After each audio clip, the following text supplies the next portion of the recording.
अस्सलाम वालेकुम।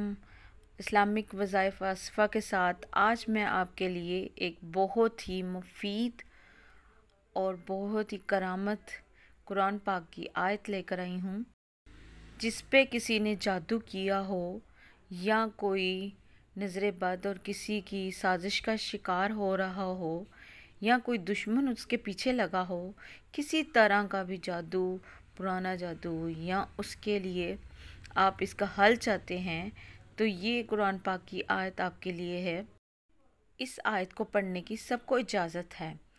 आप भी कुरान पाक को आम करें, आपको इससे फ़ायदा होगा इंशाअल्लाह। आप दूसरों को भी इसके बारे में बताएं ताकि दूसरे लोग भी इससे फ़ायदा उठाएं और हम लोग कुरान पाक को आम करें। वो कुरान पाक की आयत सूरह अहज़ाब की आयत है 25 नंबर।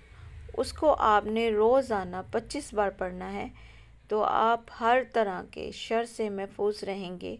वो आयत ये है, वरद्दल्लाहुल्लज़ीना कफ़रू बिग़ैज़िहिम लम यनालू खैरा वकफ़ल्लाहुल मुमिनीनल क़िताल वकानल्लाहु क़विय्यन अज़ीज़ा।